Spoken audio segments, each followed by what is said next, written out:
Estamos aqui mais uma vez com o HQC Cast, Homens que Choram. Eu sou o Frank William. Eu sou o Emanuel de Jesus Mendes. Estamos aqui com o nosso convidado de hoje. É uma honra recebê-lo novamente, Pastor Carlos. Seja bem-vindo. Pastor Frank, a alegria minha. Pastor Mano Bispo Manuel, a alegria é nossa de poder compartilhar com vocês esse momento precioso.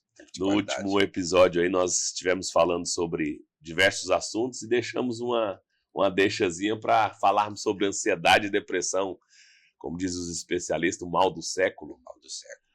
E aí, pastor, o que você tem para nós darmos uma eu acredito que, introdução nesse assunto? Eu acredito que, como a tua pessoa tem falado, pastor Frank, o mal do século são as chamadas enfermidades psicossomáticas, né? Sim. A gente sabe que o homem ele tem uma tricotomia, né? Espírito, alma e corpo. E às vezes até algumas pessoas confundem, pensam que alma e espírito é a mesma coisa, mas a palavra diz que eles podem ser divididos, né? Sim. E a alma está radicada nos sentimentos, as emoções, nossas vontades e desejos, né? Está as fontes das emoções. E interessante que Jesus falou que nós podíamos aproximar-nos dele porque ele daria descanso para nossas almas. Ele não falou o corpo. O corpo, você toma um banho, você dorme um pouco, você se recupera. Sim ou não? Sim. Agora a alma não. A alma você pode estar no melhor hotel, pode estar lá em Dubai, pode estar em qualquer lugar. Não tem cama bom, não tem colchão bom, porque é interna. É aquilo que faz você virar na cama, levantar, tomar café, comprimido e tudo isso. E ela está ali, radicada, porque é algo que está na tua alma, no teu íntimo, no teu ser. E é necessário entrar pedindo sabedoria, graça de Deus. Claro, buscar ajuda de profissionais, mas em muitos casos, pastor, a gente tem comprovado que somente Deus para poder trazer liberdade total para uma alma que está deprimida. Pastor Carlos, partindo do princípio que a alma, dizem que a alma é o centro das nossas emoções, né? É lá que mora todas as nossas emoções. E um pastor, por exemplo, um padre, eu falo do sacerdote em geral, né? Ele transita num dia em várias emoções. Ele faz casamento de manhã, ele vai aconselhar um casal que quer separar à tarde, faz o velório no final da tarde. Como é que fica a alma de um pastor? Porque hoje nós temos muitos pastores com depressão, com síndrome de burnout, síndrome do pânico, tristeza profunda. Sim. Como é que fica a alma de um pastor, o senhor como pastor? Pastor, aí é aquela história, a gente não existe Superman.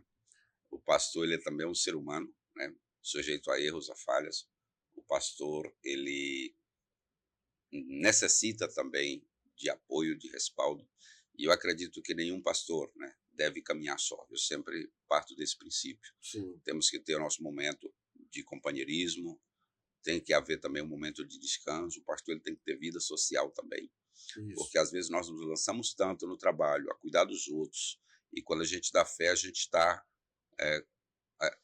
porque a gente leva um pouquinho de cada coisa que você faz. Você está no velório, você sabe a história daquela pessoa que passou ali, você sai com aquilo ali. Então, tudo que a gente faz é como que leva um pouquinho da gente. E, às vezes, as pessoas, em um trabalho, muitas vezes, em alguns dos trabalhos, você deixa o trabalho, você fecha a empresa e tal, você vai para sua casa.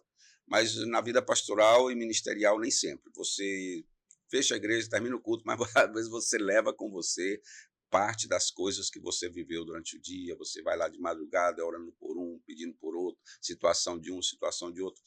E aí eu creio que o pastor precisa, né, de cobertura espiritual, precisa ele ter amigos, né, ao lado dele, homens de Deus também, de níveis espirituais, que possa caminhar com ele em um momento que ele precise falar, que ele precise de oração, inclusive. Sim. Precisa de oração. O senhor falou aí na sua fala, pastor, que o corpo, quando você cansa, você vai lá e descansa, né?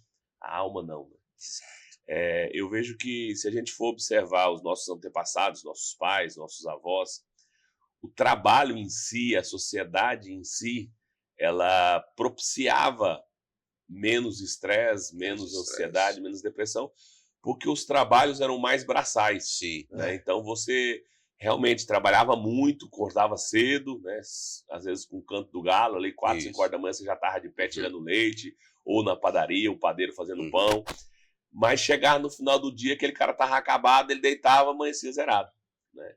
Hoje, com esse trabalho muito da mente, de reuniões, mudando a Uhum. figura do trabalho, eu acredito que nós estamos tendo homens mais ansiosos e mais depressivos por conta disso também. O que o senhor acha aí desse sentido aí, dessa Sim, mudança a da sociedade. sociedade? E como ajudar esses homens, né, a se entrarem nesse mercado de trabalho? E eu não sei se o senhor já Saber ouviu falar diferenciar. isso. Eu não sei se o senhor já ouviu falar na teoria dos chapéus, né?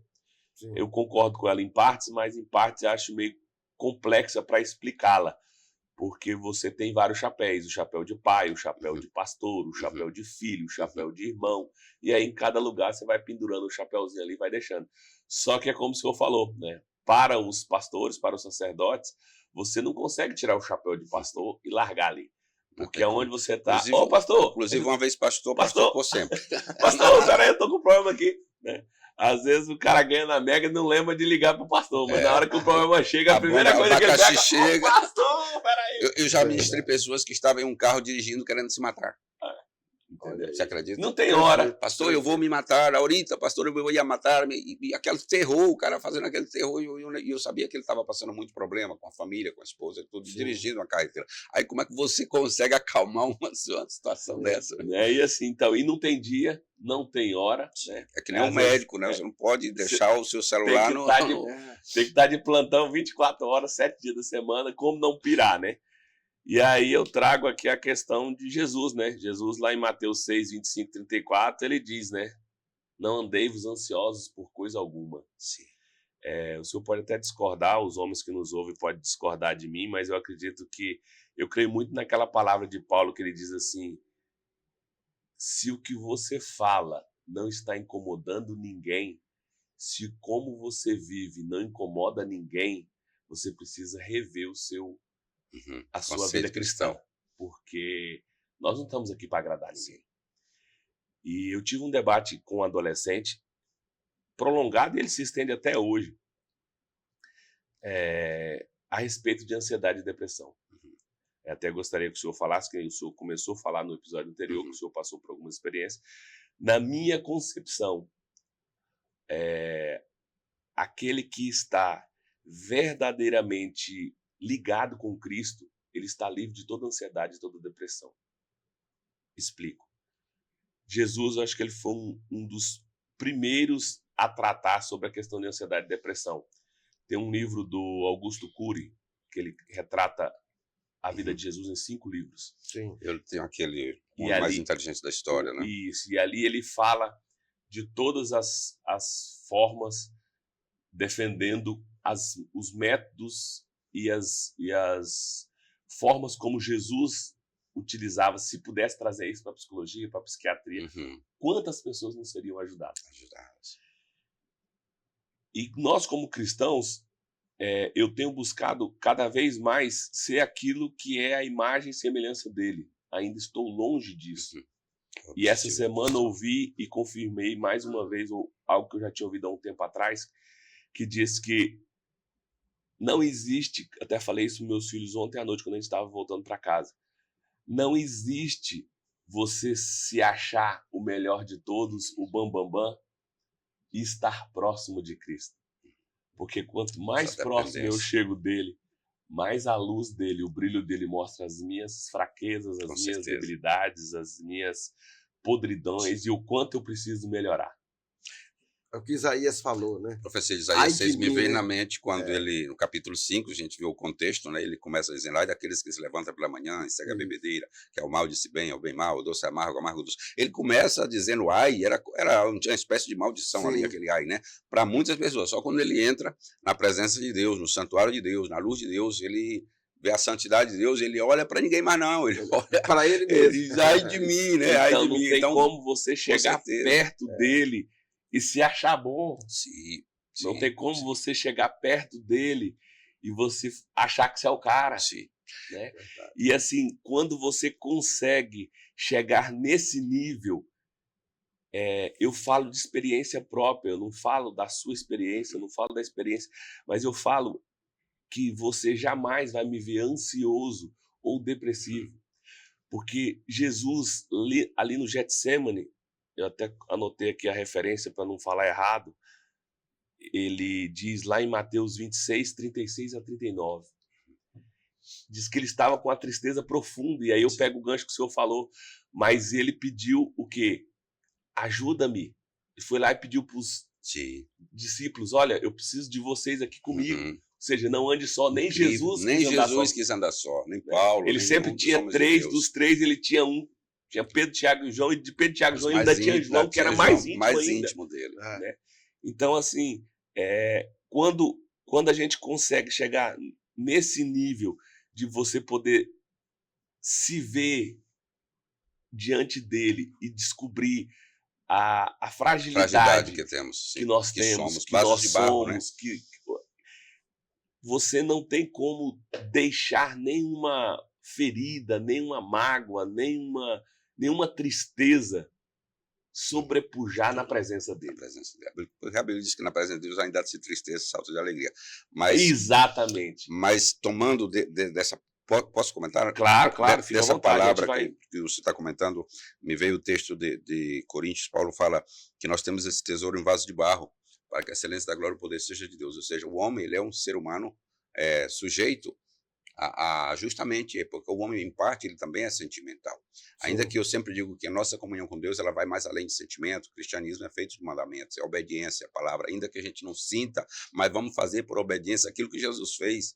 Em Filipenses, ele fala que ele se sujeitou à vontade de Deus, né? Ele obedeceu até a morte de cruz. Sim. Então, tem cristãos que nesse dia querem andar, eu não sinto isso, eu não sinto orar, não sinto ler Bíblia, não sinto congregar. Anda na área, esfera sentimental, mas o cristianismo vai mais além disso. E quando você começa a obedecer, chega o sentimento, mas é como um vagão lá atrás. O primeiro vagão é a fé, é a obediência à palavra de Deus. Inclusive, teve um pastor que falou exatamente isso. Ele falou assim, o desafio do cristão não é você se converter. O desafio do cristão é você se permanecer crente ao longo da caminhada, porque você orar enquanto você não está sentindo nada, você jejuar, você ler a Bíblia e não sentir nada, e não ouvir nada, e não ter resposta nenhuma, isso é ser cristianismo. Pastor, perseverança. Pastor Frank, Pastor Carlos, eu tenho um compromisso. Neto espectadores, eu tenho um PG de empresário agora, 9 horas em ponto. Eu estou liberado? Tá não, mas aí vai. Deus abençoe. Mas olha, esses 2 homens aqui são 2 bitrens carregados de sapiência. Tá saindo o terceiro aqui, viu? Tem que até aprender mais com esse homem de Deus. Bispo, um abraço grande, estamos juntos. Então, pastor Carlos, só complementando essa sua fala, né? Teve um pastor que falou exatamente isso. Que, assim, o nosso desafio como cristão não está no se converter. Sim. É a parte mais fácil. Né? Agora, como você permanecer sem sentir? A constância. A constância. Eu creio que isso é muito importante.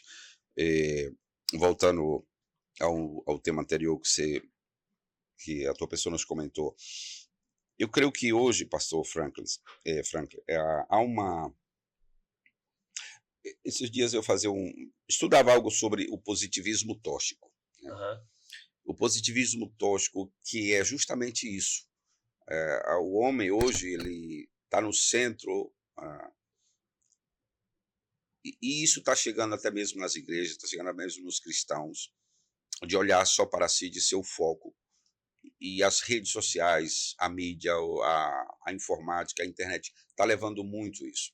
Hoje tem pessoas que estão justamente entrando em depressão pelo positivismo tóxico. Às vezes são até jovens. Adolescentes está acontecendo isso. Esses dias a gente soube o caso de uma menina que matou a outra porque teve inveja da vida da outra. Ela dizia, do bolo, né? Isso, eu tive inveja da vida dela. A alegria dela me incomodava. Né? Então, aí entra aquela história que ela diz que a inveja não mata, a inveja mata. A inveja mata e mata feio. E não somente no sentido de palavra, mata fisicamente. Então, incrível. Até você expressar hoje alegria pode provocar inveja de alguém. Mas o positivismo tóxico está levando a sociedade a querer viver uma fantasia. Porque na rede social, eu tenho rede social, eu tenho Instagram, mas a gente não vai botar lá a sua tristeza. Muito raramente alguém coloca. A pessoa só coloca aquele momento super, aquele momento power, como diz, aquele momento show, aquele momento bonito, aquele momento... E a vida nem sempre é isso. Às vezes, de trás dos grandes artistas, dos grandes estrelas, eles estão lá entupidos de remédio, com 1001 problemas na justiça, e às vezes eles mostram para a sociedade uma cara que não é a verdade, não é a realidade. E quando fogem da verdade, abrem brechas. Então o cristão, eu creio que ele tem que entender que Jesus mesmo disse: no mundo vocês vão ter aflições, vocês vão ter problema. Agora, eu venci o mundo, confiem, tenham bom ânimo, né? Foi a palavra que Deus falou ali para Josué. Apesar daquela circunstância que estavam vivendo, era necessário eles se levantar, ter bom ânimo, porque Deus ia estar com eles, né? Eles iam cruzar aquele Jordão, e de trás deles ia outras pessoas. De trás de Josué tinha um povo para entrar. Então a gente tem que permanecer, conforme a sua palavra.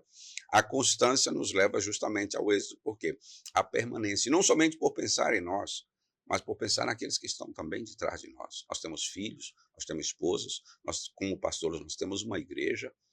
Então, desistir, desanimar é um ato bem covarde, eu posso assim dizer, até mesmo já de depressão, às vezes leva à opressão leva à possessão e às vezes até mesmo suicídio.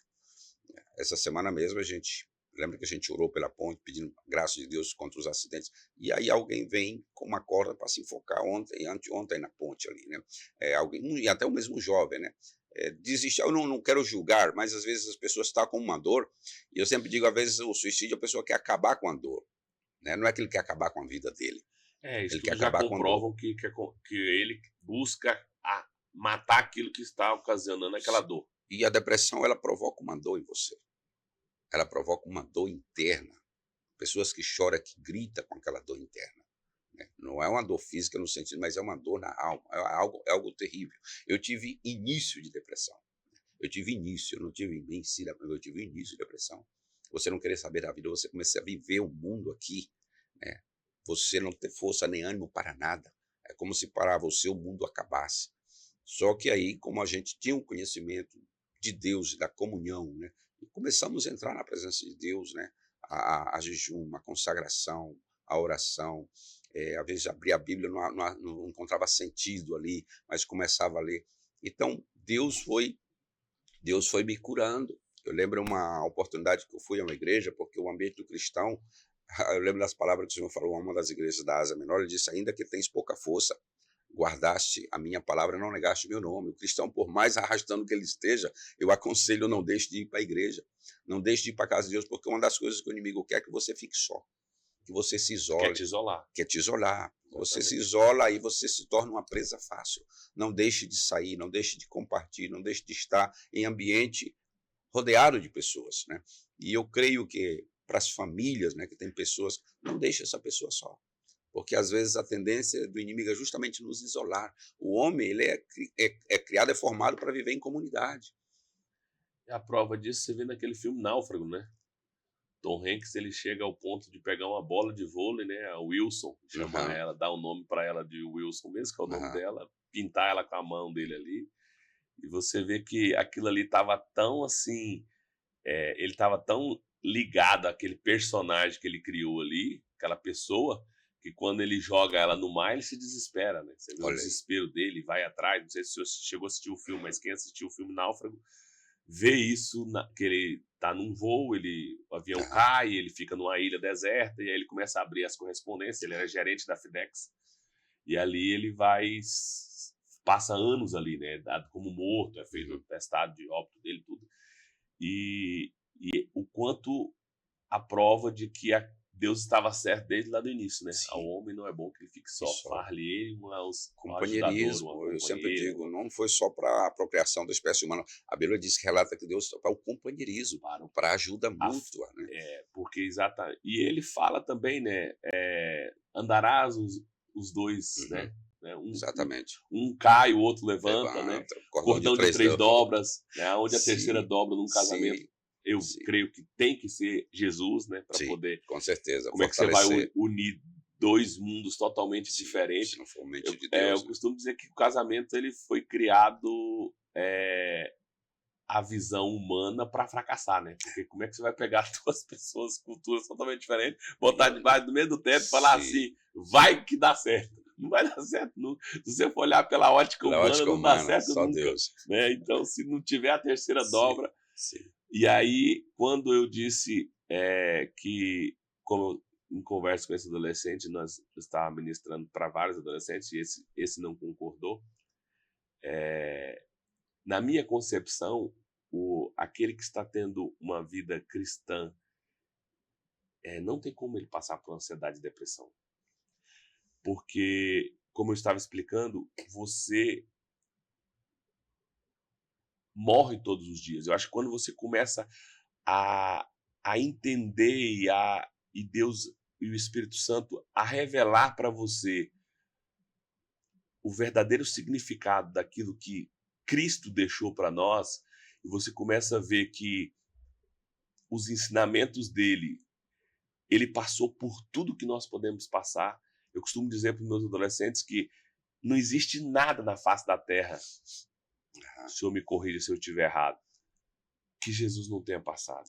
Frio, fome, traição, Sim, apedrejamento, cuspido, Isaías fala que chicoteado. homens de dores experimentaram um quebranto, né? Então as marcas coisa. dele, como diz Paulo, né, que as minhas marcas sejam como as marcas de Cristo. Então assim, ele carregou as marcas e ele passou por tudo isso e finaliza lá no Getsemane, né, suando gotas de sangue, que especialista, acho que é o pastor Junior Song, ele, se eu não me engano, acho que ele tem formação em medicina, alguma coisa assim, e ele explica tecnicamente, cientificamente, como que soa, né? Acho que só foi Jesus e acho que um chinês, né, ou um coreano, que eu não lembro bem a nacionalidade dele, que chegou ao ponto de ter essa hemorragia de suar sangue. Sim, os poros arrebentam, né? Os poros vão arrebentando e começa a suar sangue. Então, assim, quando você, na minha concepção, na minha humilde concepção, você entende que a sua vida está nas mãos do Criador, não tem nada que vai turbar o vosso coração, usando as palavras de Mateus, ali que Deus usa em Mateus. Não turbe o vosso coração, né? Então eu acredito que a porta de entrada está no que o senhor falou. Quando você começa a olhar para as redes sociais e começa a se comparar, comparações, aí você abriu a porta, a brecha, e aí você começa a se isolar, e aí começa a vir tudo isso que nós estamos vendo, da síndrome, de você querer se rotular. Hoje está uma moda do rótulo, né? Eu tenho isso, eu tenho aquilo. As pessoas têm que ter alguma coisa. Não ser ou ter, né? Ela tem que ter alguma coisa. Então, assim, eu tenho redes sociais, mas costumo dizer que eu não faço uso das redes sociais. Você nunca vai me ver ali, ó. Sim. Primeiro, porque eu não tenho tempo. Segundo, porque não me atrai. Terceiro, porque as coisas que aparecem na minha rede social, graças a Deus, ele escuta o que eu falo, né? A gente já sabe disso. Não é segredo para ninguém, que as redes sociais elas escutam o que você fala, então ela vai trazer para mim um algoritmo que traz tudo aquilo que você fala. Ela vai trazer conteúdos que é o que me interessa, que é realmente você vê aonde você se detém, alguém ministrando alguma palavra, é um louvor, é alguma coisa, então eu estou sempre me abastecendo. E eu não sou em contra em si do uso, porque até mesmo a gente pode usar como uma ferramenta de evangelização. Não tenho nada contra, quero deixar bem claro aqui, mas assim, eu não perco meu tempo com notícias que não edificam. Então, quando eu não me alimento adequadamente, né? Daquilo que adequadamente, o meu corpo sente, não sente? Sim. Se eu comer demais, eu fico com aquela sensação de, meu Deus, parece que eu comi um boi. Ou seja, o que era para lhe fazer bem, faz mal. Pastor Franklin, eu sempre digo que vida saudável não é só o que você come e o que você bebe. Vida saudável está relacionado a tudo aquilo que você vê, tudo aquilo que você ouve, tudo aquilo que você fala e tudo aquilo que você pensa. Porque as nossas palavras podem contaminar a nossa alma, pode tirar o nosso sono. Tiago fala da roda da criação que é inflamada por aquilo que você fala. Então, Provérbios vai também, que fala que o poder da vida e da morte está na língua, aquilo que você fala, né? Então, tem muitas pessoas que intoxicam a sua alma pelaquilo que vê. Se você, creio que é o Salmo 101, né, ele diz, não colocarei coisa impura diante dos meus olhos. Ou seja, os olhos são as janelas da alma. Eu já ministrei uma situação da pessoa, né, de estar totalmente fora de si, de não querer saber da vida em si. Já soube de casos de outros que tiraram da minha própria vida. E a gente foi saber, às vezes, dessa pessoa tinha uma vida terrível. Inclusive, eu escutei de um que ele colocava a pornografia em plena luz do dia diante de toda a família. Então, ali ele vai contaminando a alma, vai dando lugar para a entrada porque sabe que os espíritos mundos, eles entram por portas que você abre. Sim. E não adianta a gente querer separar o mundo físico do mundo espiritual, eles estão conectados. Tanto que a gente tem mais, alma, espírito e o corpo, né? 70% é a parte psíquica e espiritual. Então, o que você fala, o que você ouve, o que você lê. Uma vez eu ministrei uma libertação a um jovem, que ele estava há 8 dias fora de si, já tinham levado na mansão, lá e nada. Cheguei na casa dele, o pai dele, isso lá na Bolívia, o pai dele me deu uma corda, ele me disse pegá-lo, pegá-lo lá e bater, né? Bater, não, eu disse, isso aqui não radica no corpo físico, está impregnado. E a gente começou a explicar ali, conversar com a família, e aí fomos administrar a vida daquele jovem. E pela graça e misericórdia de Deus, Jesus é bom, libertou, ele estava atado, parecia um pouco atado, assim, em uma cama, os pés e as mãos amarrados, as mãos e os pés amarrados. Ali não podia, porque era uma força gigante que ele tinha. E depois que a gente ministrou a libertação, Jesus libertou aquele jovem, ele sentou na cama, conversei com ele, e eu comecei a falar com ele, né, o que aconteceu, como é que estava. E ele me disse que um amigo dele havia presenteado a ele um livro, né, num quartel onde ele estava, era soldado, e aquele livro ensinava como curar pessoas, aquela coisa de São Cipriano, aquele negócio todo. E aí ele disse que viu uma figura longe, assim, no quintal da casa dele, nu da cintura para cima, de olhos diferentes, cabelão. E ele disse que não lembrava mais de nada, porque o inimigo tira a consciência da pessoa. Então, o que ele estava lendo, penetrou, contaminou a alma dele. Então, nós temos que ser seletivo naquilo que nós vemos, naquilo que nós ouvimos, porque tem coisa que você ouve que também contamina a tua alma. Então, a vida saudável, para nos livrar de depressões e tantas coisas, entre essas coisas está isso. Nós temos que selecionar o nosso conteúdo do nosso dia a dia. Porque hoje você vai na internet, tem tanta porqueria, tem bruxaria, tem ensinando como se matar, como fazer. Tem tanta coisa e você tem que ser seletivo. Tem que ser seletivo, sim, os nossos filhos. Esses dias uma criança de 14 anos, né, matou pai, matou mãe, matou irmãozinho menor. Sim. Ele tinha um joguinho que ele estava ali, e ele já não diferenciou o real do virtual. Né? Para ele matar era parte de um jogo também, né? Ele tomou assim.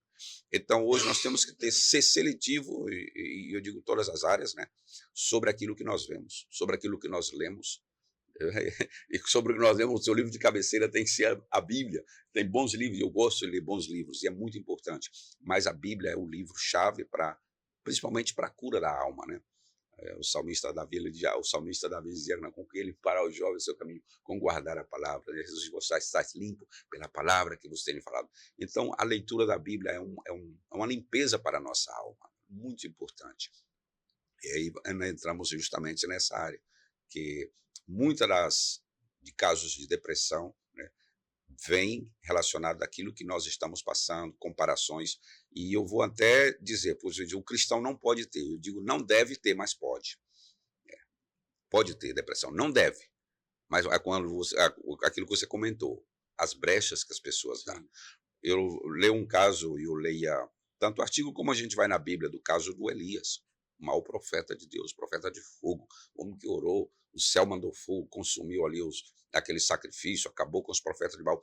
Mas chega um momento que Elias, ele, por incrível que pareça, se a gente olha por um lado assim, é como se ele tivesse entrado em uma espécie de depressão, de querer pendurar a chuteira, pendurar a luva. Eu não quero mais saber de ser profeta. Então eu fiz tudo isso. Agora a mulher e não era qualquer mulher, era uma rainha, né, de todo um país, que tinha até o próprio esposo debaixo da mão dela, porque Jezabel incitava a Acabe a fazer coisas erradas. Né? Existe aquela esposa que, pela misericórdia de Deus, né, incita o esposo a fazer coisas erradas, a atuar erradamente. Né? Ela está nos bastidores, manipulando, e Jezabel era assim. Então Elias, apesar de tudo isso que ele tinha feito, ele fugiu para o deserto. E outra coisa, a Bíblia diz que ele deixou o moço dele, o ajudante dele, aquela coisa. A depressão, ela te leva a querer ficar só. E em determinado lugar, ele sentou debaixo de uma árvore, e a Bíblia diz que ele pediu a morte. Como é isso? Pediu a morte? Por quê? Ele não queria mais saber. Ele disse, e a comparação novamente, eu não sou melhor do que os meus pais. Se comparou de novo. Né? E alguém disse que talvez aquilo ali estava um pouquinho, porque às vezes a pessoa na depressão, ela fala coisa que talvez verdadeiramente não esteja sentindo, mas ele pediu a morte. Agora, se ele quisesse morrer verdadeiramente, ele não precisava ter fugido. Jezabel ia matar ele. Né? Mas ele fugiu, né? Ele fugiu. E aí a gente vê o acionar de Deus. Ele precisava não parar, ele precisava de um descanso. E aquilo que eu volto a dizer, a falar a pastores, né? Estamos no programa Homens que Choram, Pastores que Choram. Às vezes você não precisa parar, você precisa descansar. Porque às vezes a pessoa confunde o descansar com parar a caminhada. E Elias precisava de descanso. Deus enviou um anjo, o carinho, o cuidado de Deus, né? Pão e água, símbolo de Cristo novamente. Jesus é o pão da vida, é a água da vida. Ele reforça aquilo ali. E aí ele caminha, se mete numa caverna, Deus manda ele sair, fala com ele ali de uma maneira especial e diz: a obra de Deus não se deixa desse jeito, busca alguém para te ajudar, e vai buscar Eliseu, e aí continua mais. Então, Deus é um Deus que conhece as nossas limitações. E aí eu volto a dizer, nós temos esse tesouro em vaso de barro, ninguém é super-homem, né? Nenhum pastor, nenhum bispo, nenhum apóstolo é super-homem. Nós temos a graça, o Espírito Santo está em um vaso de barro. Somos frágeis e a nossa fortaleza está em nos escudar em Cristo, em ter Jesus cada dia como o pão de cada dia, né? Exatamente. É nesse sentido que eu falo para o pastor e falo para os nossos ouvintes, né? Quando você começa a entender esses ensinamentos que Cristo deixou, o que ele passou aqui na Terra, e você vê que tem de bom ânimo, né? Eu venci Sim. o mundo. Então, se eu venci o mundo, tu podes vencer. Sim. Eu acredito que a comparação, a única comparação a qual nós, seres humanos, devemos fazer é com ele. Né? O Ao invés de eu objetivo me de Deus comparar, é justamente isso, né? é que ver-nos mais parecidos com Jesus. Ao me comparar com ele, eu consigo ver que o que ele disse é tão simples, tão fácil de entender, que antigamente parecia tão difícil, né? Sim. Eu falei aqui no início, lá em Mateus: não vos preocupeis com o que haveis de comer, beber, vestir. Chegamos a um ponto tão importante, pastor Frank, porque muitas vezes são as chamadas enfermidades psicossomáticas, elas são relacionadas primeiramente com o que pensamos, né? E a depressão muitas vezes está relacionada com o passado, muitas vezes com o passado, né? A ansiedade, ela está relacionada com o futuro, né? Tem pessoas que se preocupam com hoje, com amanhã, o que eu vou comer amanhã, o que eu vou fazer depois, meus filhos, e já começa a se preocupar pelo ano que vem. E Jesus, ele disse: aprendamos a viver um dia De cada vez. por vez, né? Um dia por vez, né? Traga E cada dia o isso seu próprio mal, né? cada dia. E são ensinanças simples de Jesus para o nosso dia a dia. E as pessoas, não, nós vamos ter que amontoar. Não estou dizendo que a pessoa não tem que projetar, mas primeiro está o reino. Primeiro está o reino. E aí as pessoas se acumulam de ansiedades, né? E muitas vezes aí vem o acúmulo do passado e vem a depressão. E às vezes às vezes não é necessário a gente andar e caminhar pela palavra. E eu acredito que sim, como cristãos e como igreja, nós somos a luz de Deus para socorrer essa geração, para impactar a nossa sociedade. A igreja, eu não acredito que os cristãos sejam que devam lotar os gabinetes dos psicólogos, dos psiquiatras. Os cristãos, ao contrário, devem ser aqueles que buscam, né, trazer alento, trazer auxílio para esse mundo.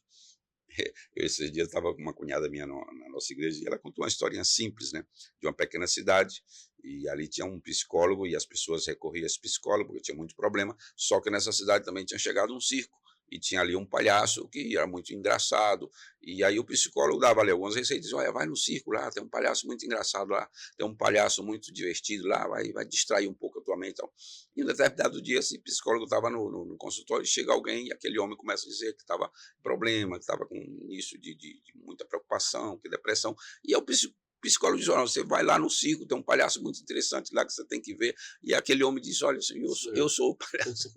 Então, esse palhaço sou eu. Esse palhaço sou eu. Então, eu achei interessante porque o mundo está vivendo de máscaras, né? Então, como cristão, nós devemos andar pela palavra, caminhar por essa palavra, e em determinado momento também nós não somos super-homens. É necessário descanso, é necessário a vida social. O pastor, o líder, né, precisa disso, né?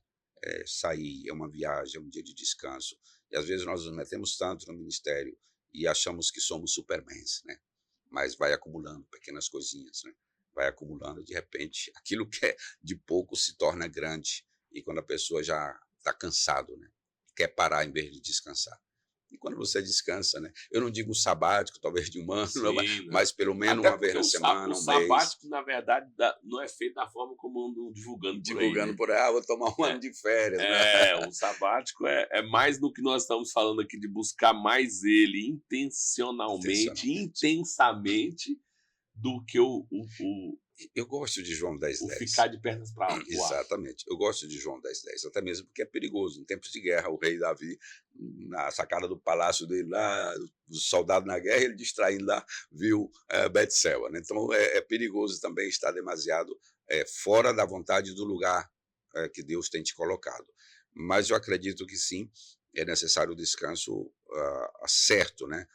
Não exageradamente, mas eu creio que sim. O pastor, ele não é um Superman, o líder não é um Superman, o cristão ele não, ele precisa descansar adequadamente, mais focado. E eu gosto do aquilo que eu falava, João 10:10. Jesus disse: eu vim para que tenham vida, e vida plena, e vida com abundância. Então a vida cristã, agora que eu sou crente, não, cabeça erguida, o crente, o justo, é confiante como um leão, e a nossa comunhão com Cristo nos leva a vencer. Jesus disse: leva o meu jugo com vocês, né? Porque o meu jugo é fácil e a carga dele não é pesada. As nossas são pesadas. Às vezes não foi Cristo que botou essa carga pesada nos seus ombros. Às vezes é você mesmo. Ele diz, né? Aprendei de mim, trazei o vosso fardo, o vosso jugo, e aprendei de mim, e tomai o meu jugo. Sim, Então vamos substituir, né? Exato. Pai, tá aqui, ó. Exatamente. O que passa é que às vezes muitos Então, nos cristãos estão querendo pegar a carga de isso Cristo. que eu estou tentando deixar aqui. Exatamente isso. Quando você entende esses ensinamentos dele, não tem como você entrar por esse caminho da ansiedade e da depressão. Porque quando você entende que você tem aonde você pode lançar tudo isso, Sim, e se aliviar, e se aliviar. e saber assim, falar assim, pai, se os pássaros, como ele diz, se os lírios do campo não se preocupam, para que eu vou me preocupar? George Miller dizia que a fé e a ansiedade não podem conviver. Quando a fé chega, a ansiedade se vai. Então, Quando pronto. a ansiedade chega, a fé se vai. O senhor me definiu agora. Eu sou conhecido como um homem de fé. E acredito que, por isso, eu acredito que não tem como você viver ansioso ou depressivo quando você tem a fé. Verdadeiramente. Porque eu entendo sim, pastor Carlos, só para o senhor entender o meu ponto de vista, a minha interpretação. Paulo diz, eis que já não vivo mais eu, mas Cristo vive em mim. Sim. Mas Cristo vive em mim. Se já não vivo mais eu, os problemas já não são mais meus. Aí onde nós chegamos ao ponto justamente, é que essa pessoa não está vivendo uma vida plena. É cristão. Exatamente. É cristão. É isso que eu estou mas não está vivendo uma vida plena. O cristão que está em plenitude de vida em Cristo, é outro nível. Não tem como, porque como eu disse no início, quanto você mais se aproxima dele, quanto mais você se relaciona com ele, por mais que ele esteja no silêncio, que está sendo a minha luta nos últimos dias. Pai, eu quero ver a tua face, eu quero ouvir a tua voz. Se eu tenho aprendido tanto de ti, aonde eu tenho errado? Teve um pastor que disse, assim como o rádio existe a sintonia. Deus também tem a sintonia dele. Sim. Você tem que achar a sua sintonia com a sintonia de Deus. E você vai ouvir a voz de Deus, que é o que você quer. Exato. Você vai ver a face de Deus. E esses dias, acho que foi o pastor Luciano Subirá que ele citou uma pregação do filho dele. Que ele disse assim, se eu e você quisermos chegar próximo do sol, nós seremos desintegrados. Porque o nosso corpo, ele não suporta o calor e o brilho do sol. Sim. E Deus revelou para mim como você quer chegar a ver a minha face com esse corpo, essa imundície, essa vida que você tem. Então a minha luta é alterar a minha matéria, o meu corpo, a minha essência, para que eu possa chegar diante do sol, diante dele, diante de Deus, do seu brilho, que ele disse até mesmo para Moisés, Uhum. tu vais me ver de costa, Vai ver minha face. porque tu não suportaria ver a minha face. Tamanho o brilho da minha Uhum. presença. E aí, quando você, eu digo por mim, anseia tanto ter essa intimidade, esse relacionamento, não para ser maior do que ninguém, porque como eu disse, quanto mais você chega dele, mais Isso aí. perto dele, mais você se Se diminui, diminui, se diminui. Sim. mais você percebe a sua insignificância, mais você percebe o quanto ele é grande e você é Sim. pequeno. Sim. E aí você entende que João estava errado, quando João Batista diz assim, que eu diminua para que ele cresça. Uhum. E ele tem falado muito comigo nesses dias. Nós não precisamos nos diminuir, pastor Carlos. Nós precisamos morrer todos os dias. Todos os dias. Você não precisa ser menos mentiroso, você não precisa ser menos desobediente, você não precisa ser menos adúltero, você não precisa ser menos nada. Você não tem que ser isso. E para não ser isso, eu preciso morrer para isso todos os dias. John Bevere tem um livro muito interessante. Recentemente eu estava folheando esse livro. O título se chama Kryptonita. E Vou até anotar. é muito saudável. Eu gosto muito dos livros desse autor, pastor americano. Muito bom. Ele tem vindo ao Brasil algumas vezes e eu recomendo para muitos pastores. E ele compara o cristão... Kryptonita se chama o título do livro. Ele compara o cristão com o Superman. Aí, como é isso? Não, e tem uma certa semelhança, né? A história do filme fala que Superman ele está nesse planeta Terra, mas ele não é daqui. Né? Ele tem uma missão, salvar pessoas. Né? Isso. Ele tem uma dependência, ele depende da luz do sol. E ele tem muitas fortalezas, só que o Superman tem uma fraqueza, a Kryptonita. E ele compara essa Kryptonita na vida do cristão como o pecado. Inclusive, quando o Superman se colocava muito tempo próximo da Kryptonita, que era aquela pedrazinha verde, na minha infância a gente assistia muito, ele é capaz, é perigo morrer se ele fica exposto. Quando ele fica próximo, ele já perde força, ele fica fraco. Isso. Né? Se ele fica muito tempo exposto, ele morre. E ele dizia, olha, o cristão ele é assim. Essa Kryptonita é o pecado. Se você se aproxima do pecado, você vai perdendo força. E se você se expõe por muito tempo, você morre. Mas o sol te fortalece. Quem é o sol é Cristo. A nossa força não é de nós, mas ela vem de Deus. Ela vem da nossa proximidade com Deus, da nossa dependência de Deus. A lua não tem brilho próprio, ela recebe luz do sol. Assim também. A palavra, quando eu sou fraco, aí eu sou forte. É que eu sou forte. É justamente isso, pastor Frank. A vida cristã não tem muito segredo. Não é, como diz, tão difícil. O que é necessário é isso, é morrer cada dia. Nesses cristãos da igreja primitiva, que já não viviam para si, viviam para a glória de Deus. Né? Não era alguém que apenas dava 10% dos seus recursos para Deus, era alguém que dava a sua vida. Né? E eu acho interessante isso, porque não viver para si é viver dentro do propósito de Deus. Já não sou eu, é Cristo em mim. E isso é onde a gente precisa. Eu gosto muito de Romanos 8, esse capítulo é poderoso, eu gosto demais. E a Bíblia diz que os filhos de Deus são guiados pelo Espírito de Deus. E muitas vezes nós queremos tomar as rédeas da nossa própria vida sem consultar Deus, sem orar antes, sem buscar o conselho da palavra, e nos metemos em coisas e achamos que é Deus que está aí, às vezes não é. E o mais impressionante é que na hora que dá errado, o culpado é ele. Você não me perguntou, você fez sozinho e agora que deu errado, eu sou o culpado. É típico do homem, do homem adâmico. Procurar um culpado, né? Eva, serpente, desde o dia de Adão. Diabo. E, assim, é impressionante, né? Eu tive agora, acho que foi ontem, essa semana, um pastor falando que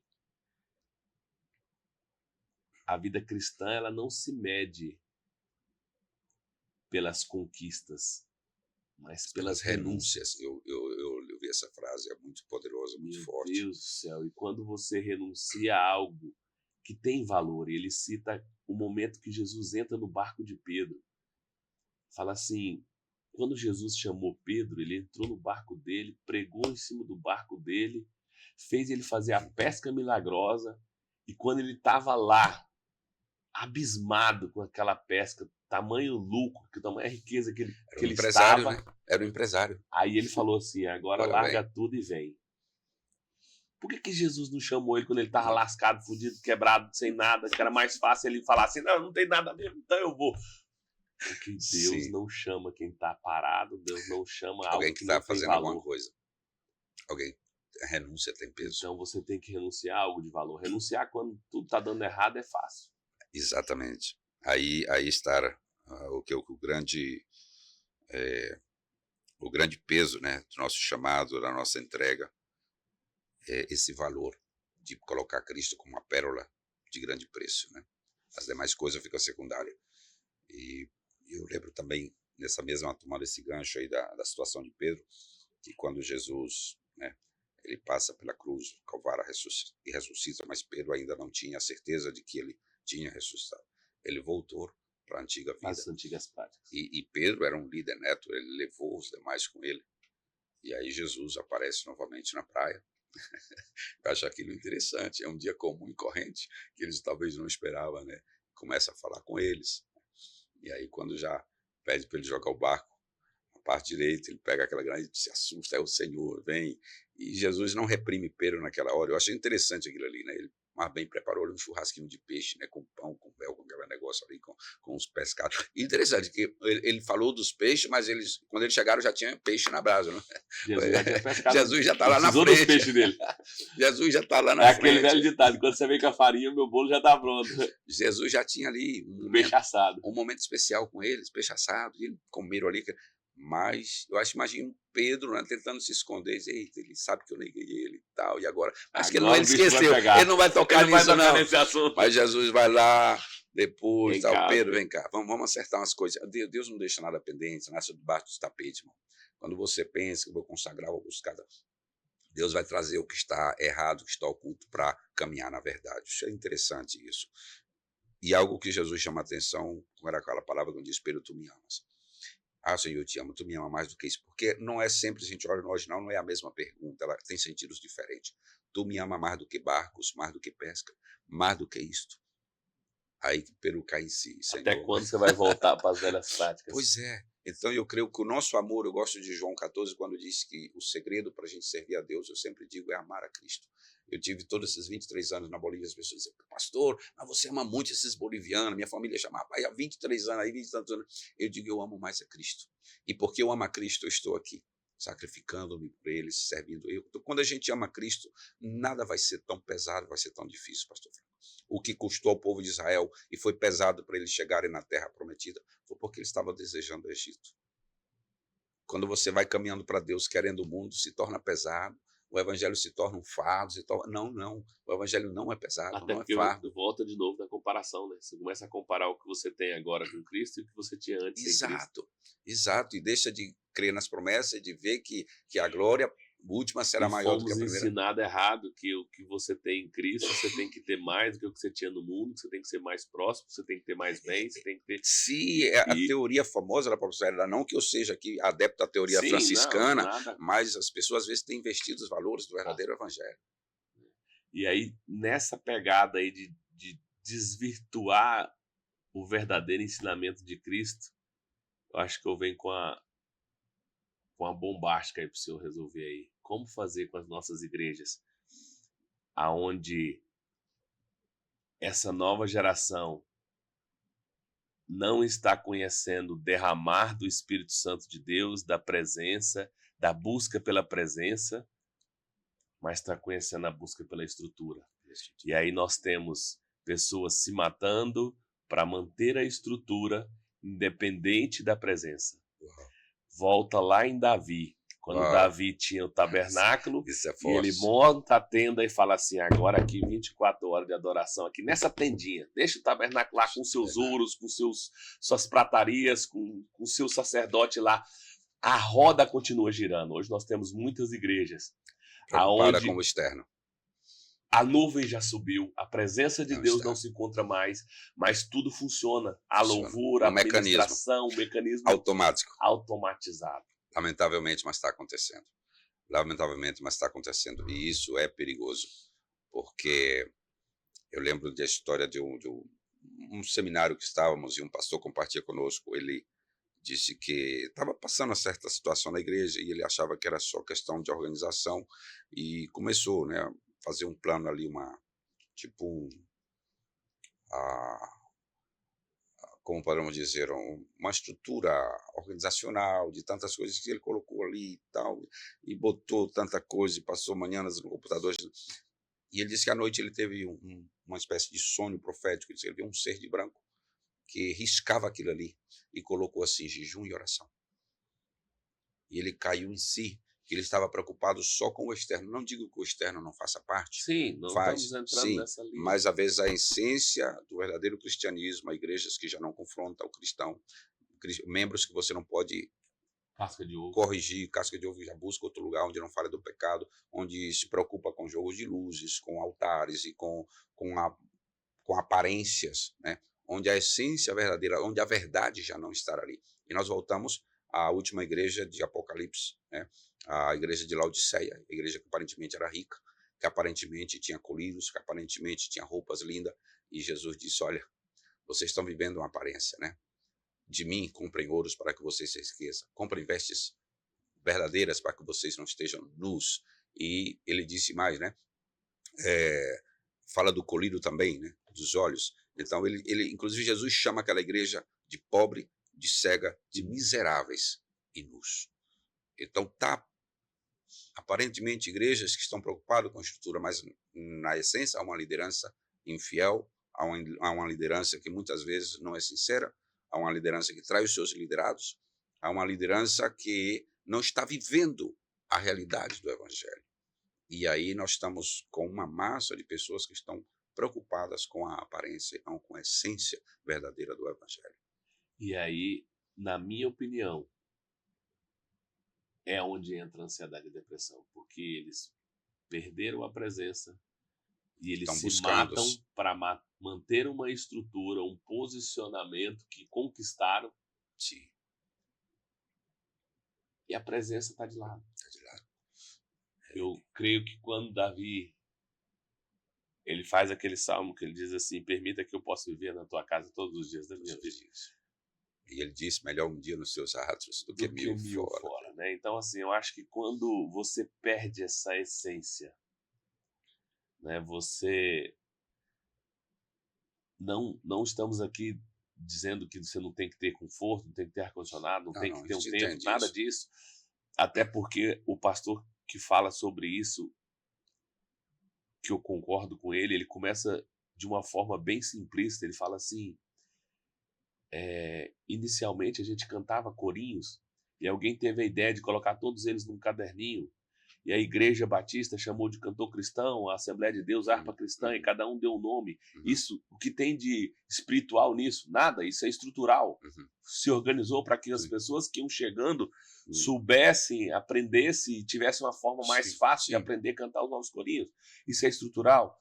Quando você reúne a igreja em células, você faz os pequenos grupos, faz as células, é para quê? É para cuidar daquelas pessoas que estão chegando, que precisam ser cuidadas. Então, a estrutura necessária, o microfone, a caixa de som, o ar-condicionado.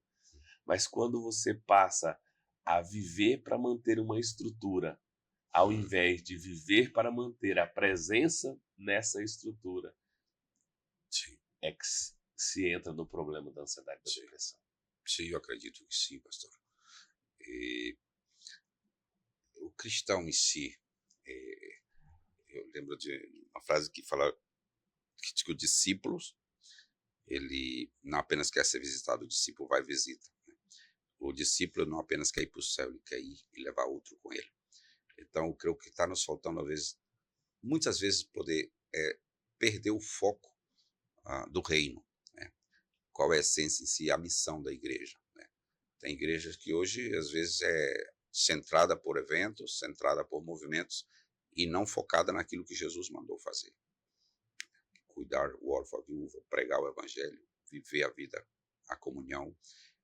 E isso, perder o foco é perder o objetivo principal. A igreja primitiva, eles não se perderam naquilo que eles queriam e naquela visão que Jesus deu para eles. Né? Levem a minha palavra, proclamem o meu evangelho. Tanto que Hoje, naquele tempo, eram poucos cristãos e impactaram a sua geração. E hoje, com milhares de cristãos, a gente não consegue, né? Parece que o mundo está mais entrando na igreja do que a igreja influenciando o mundo. E isso é um problema de valores que nós temos que voltar à cultura da nossa igreja, os valores bíblicos que nós temos que defender. Nós temos que estar igrejas que oram 10 minutos, e que é semanal e quer viver o sobrenatural. E muitos cristãos estão nisso. Eu acredito que o cristão que não ora na igreja dele, tampouco ele ora em casa. É muito raramente. A vida de oração faz parte. Eu lembro da nossa geração, chegávamos, era 1 hora de oração ali, e levantávamos quando o nosso pastor tocava uma campainha ali, blim, blim, blim, blim, assim levantava. Não, hoje a gente põe uma oração 10 minutos, não dá fé, já estão os irmãos sentados ali, tem um mexendo no celular. Então, aí como é que a gente vai viver? Porque é necessário essa reverência na casa de Deus, é necessário essa entrega de não viver a vida cristã naqueles momentos ali, mas de continuar. Mas a igreja, sim, faz parte. Jesus, minha casa é chamada casa de oração. Então, a igreja tem deixado, né, substituído a verdade, porque o homem busca melhores planos, Deus busca melhores homens. Os planos fazem parte, mas não é o essencial. Deus busca melhores homens. Paulo disse, o meu evangelho não porque ele se considerava mais do que ninguém, mas porque o homem Paulo levava na essência o evangelho. O evangelho de Paulo era grande não por causa em si dele, mas porque a essência do que ele vivia era sobrenatural, era grande. Era tão grande ao ponto dele dizer que tudo que ele tinha antes, que ele achava que era valoroso, com o Senhor por era lixo, fezes. era lixo, era lixo por ganhar o evangelho. Então hoje tem cristãos, se você fala da vinda de Cristo, ele não quer saber que Cristo vem agora, não. Eu quero desfrutar da minha casa, eu quero desfrutar do meu carro, eu quero desfrutar desse mundo. Então tem cristãos que não anelam a vinda de Cristo. E a verdadeira igreja, esse mundo tem que incomodar. Aqui não é o nosso lugar definitivo, nós estamos de passagem. Ontem se eu falando do peixe aí, Jesus lá na praia, me lembrei do que a gente estava. Tem um filho adolescente, 13 anos, e um casal de gêmeos de 7 anos. O senhor conheceu Eu o casal de conheci gêmeos? eles, uma maravilha. E assim, graças a Deus, eu me sinto um homem realizado, porque meus filhos estão caminhando no caminho do Senhor. E tem aquelas espécies de criança mesmo, da idade, de estar descobrindo o novo. E aí minha esposa com alguns atritos com o nosso filho adolescente. É desafio criar adolescente nessa geração. E aí ela, me ajuda, tal. Comigo é bem tranquilo, né? Por ser homem e ter aquela voz. Identifica, exato. É mais ou menos assim, eu costumo comparar a questão do homem e da mulher naquela questão que diz assim, né? A mãe fala 10 vezes, o pai só fala uma vez. Vai tomar banho. Já Pronto, tá tomando, acabou. Então, existe aquela voz de comando que eles obedecem mais fácil. Então, eu não tenho esse tipo de problema. Mas aí, por solidarizar com ela, eu falei assim, não, vamos fazer diferente então. Aí ontem à noite nós fomos num rodízio de sushi e tal. Aí deixei eles comer à vontade, comeram bem, comeram tudo que quiseram, beberam. Aí fomos, pagamos a conta. Aí na hora que tava indo embora para casa, dentro do carro, aí eu falei assim, vocês gostaram da noite de hoje? Gostamos, foi bom, foi bom. E aí começamos a fazer como Jesus, né? Vem cá, Pedro. Deixa eu te falar um negócio. Tudo isso acontece por causa disso, daquilo. E ali o prêmio, a recompensa e o prêmio pela obediência. Em amor, né, a gente pôde resolver várias situações que aos berros, às broncas, às cobranças, não consegue. Né? Então, é isso que eu falo. Quanto mais eu me aproximo dele, mais eu vejo que instintivamente, sem nem tinha lembrado dessa parte do peixe, hein? Do Pedro lá na praia. Mas a gente começa a praticar os mesmos atos que ele fez. Ele não chegou puxando a orelha do Pedro. Pedro, não. Jesus preparou ali. E aí eu pude falar para eles algo que fazia tempo que eu queria falar para eles. Eles já sabem disso, mas eu queria que eles ouvissem da minha boca e de forma audível. Eu sou louco e apaixonado pela mãe de vocês. Assim como eu sou por vocês. Ao ponto de, se necessário for, dar a minha vida por vocês. Vocês sabem disso. Sim, pai, a gente sabe. Mas vocês também sabem que se alguma coisa acontecer com vocês para que eu venha negar a Cristo, eu não vou negar. Isso é legado para Eu deixar. quero que vocês saibam que, independente do que venha acontecer com vocês, ainda que eu ame vocês muito, eu jamais negarei vocês. E peço para vocês uma última coisa, que se for o inverso, se algo acontecer comigo para que vocês neguem a Cristo, Nunca, né? nunca façam isso. Porque eu Tremendo, sei de sim. onde eu vim e para onde eu vou. Glória a Deus. Parabéns, pastor Frank. Então, quando você consegue chegar nesse nível de saber que tudo é perda, Isso. que tudo é dele, nada que te acontece nesse mundo pode te atingir. Pode te atingir. Então, como que eu vou dizer para um adolescente ou para quem quer que seja que você, se você está passando por ansiedade, por depressão, é porque você está longe dele. A luz de Cristo não está brilhando no seu coração. Não tem Outros valores como entraram. você estar com Cristo e ter ansiedade e depressão. Outros valores entraram e impediram a luz de Deus nisso aí. Porque Cristo é vida abundante. Eu jamais tive nenhum ato de ansiedade, sofrer pelo futuro, porque o meu futuro é dele. Eu não sei se hoje eu estou aqui com o senhor, amanhã eu saio aqui, eu não sei o que vai acontecer daqui a pouco, mas eu sei que Está nas mãos de Deus. o que acontecer é dele. Parabéns, pastor Frank. E do meu passado eu não posso mudar nada. Passado a Eu só história. posso olhar e aprender. Aprender dele. E fazer diferente ou fazer melhor. Mas também é dele, o meu passado, o meu presente e o meu futuro. Então, quando eu digo, é muito difícil você falar isso em uma frase ou tentar explicar isso em mais de uma hora que nós estamos aqui, mas quando eu digo, para mim, o verdadeiro cristão, ele jamais sofrerá ansiedade e depressão. É por conta disso. É porque eu vivo isso e tenho visto isso todos os dias, cada dia mais. Quanto mais eu me aproximo dele, mais eu tenho essa certeza, essa convicção e entendo por que ele chamava tanta atenção para isso. Naquela época que não se falava sobre isso. Uma coisa era Jesus aparecer hoje com Mateus 26, com João, com Getsemane, dizendo sobre ansiedade e depressão. Tem respaldo. Na verdade, a Bíblia, como diz, a Bíblia tem um respaldo para tudo. Como eu disse, se pode, mas não se deve. Né? Se pode, mas não se pode quando se dá certas brechas. Isso. Porque às vezes nós sofremos a consequência do nosso pecado, da nossa desobediência, da nossa brecha que deixamos, ainda que sejamos cristãos. Mas nesse exato momento a pessoa não está vivendo a vida plena cristã, porque a vida com Deus é cada dia. A santificação é um processo e o objetivo de Deus é justamente ver-nos mais parecido com Cristo a cada dia. Hoje mais parecido com ontem e amanhã mais parecido com hoje. Ou seja, e eu te parabenizo por aquilo que você falou com relação aos seus filhos. Eu sempre digo, a fé que não converte os pais não convence os filhos. Se algo que eu adoro e glorifico a Deus é hoje porque meus filhos estão servindo a Deus, apesar da situação que eu vivi, da situação que eu passei. Jamais neguei a Cristo, jamais chutei o pau da barraca, jamais fui para o mundo, jamais busquei refúgio na droga, no álcool, na cerveja, em qualquer outra coisa. Eu fui para os pés de Deus, eu fui para a oração, fui para o jejum, fui para a casa de Deus, fui chorar no silêncio, sofrer no silêncio, na presença de Deus. E aí é onde Deus nos restaura. Aí é onde Deus diz, você não é um Superman, você não é tão forte, e eu tenho comigo que, pastor Franco, não é como a gente começa, é como termina. É fazer alicerce para terminar bem. Eu estou andando a 10 mil de altura e estou bam. Não é aí. É chegar bem ao porto seguro. Eu creio que isso deve ser o nosso foco. Paulo passou o que passou e eu gosto quando ele diz, olha, eu não sou perfeito, não alcancei a perfeição, mas uma coisa eu faço, eu deixo as coisas que para trás ficam e eu estou olhando para aquelas que estão diante de mim. Eu tenho um foco, eu tenho um chamado, eu tenho um alvo, eu tenho uma meta. E eu creio que isso é saudável. Isso é saudável. Te parabenizo por esse legado que você está deixando na vida dos seus filhos.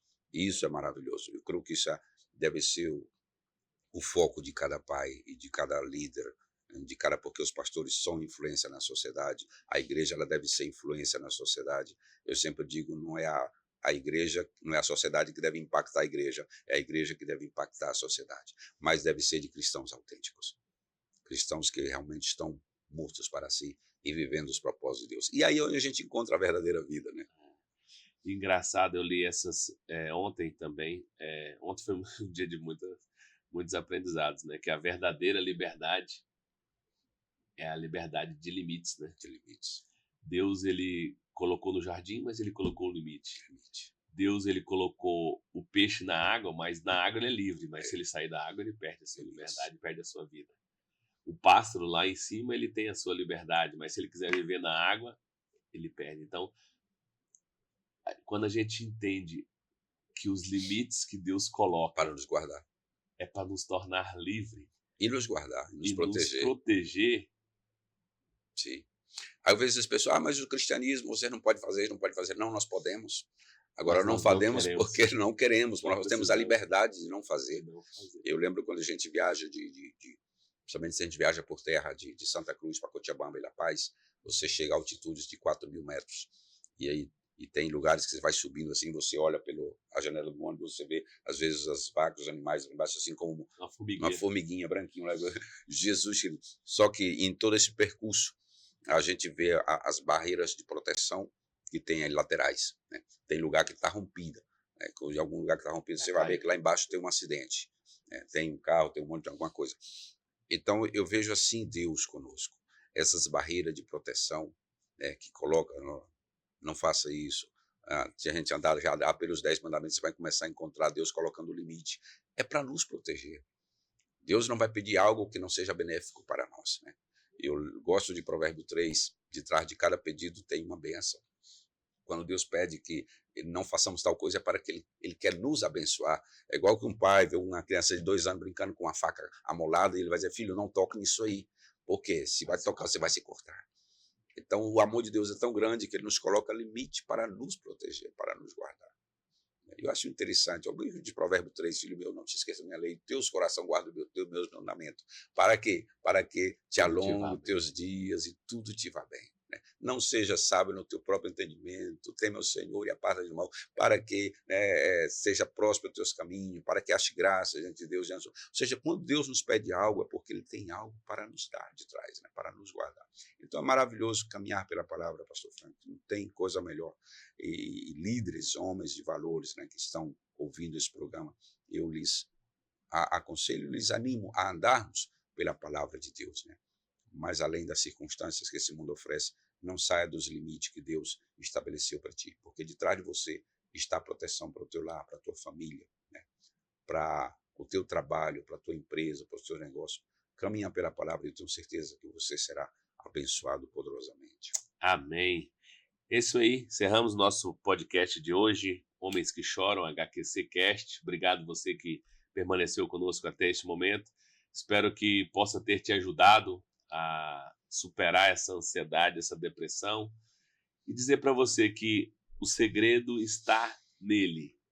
Cristo, aproxime-se de Cristo e não se turbe o vosso coração e toda a paz que excede todo o entendimento preencherá você aí onde você está. Como discutimos aqui, não ache que você é um super-homem, não queira andar sozinho, porque quanto mais você se aproximar dele, mais você vai ver a sua fragilidade, o quanto você necessita dele, porque é quando você está assim, sozinho, fraco, abatido, diante dele, ele te faz forte. Então não perca essa força que só se encontra nele, essa paz que só ele dá, que o mundo oferece de forma errônea, mas ele entrega de todo o coração e de graça. Obrigado você, aguardamos você no nosso próximo episódio. Deus abençoe a todos, obrigado pela audiência, nos acompanhe lá nos canais de YouTube e também Instagram, seja grandemente edificado. Pastor Frank, uma vez mais, muito obrigado. Obrigado, pastor, por conversa saudável aqui, aprendendo também, né? A gente está aprendendo cada dia. Diz que quando estiver 2 ou 3 reunidos em meu nome ali eu estarei, né? Então vamos nos reunir para que ele possa sempre nos agraciar aí com essas revelações e tudo que ele tem de melhor para nós. Para nós, verdade. Deus abençoe. Amém. Amém.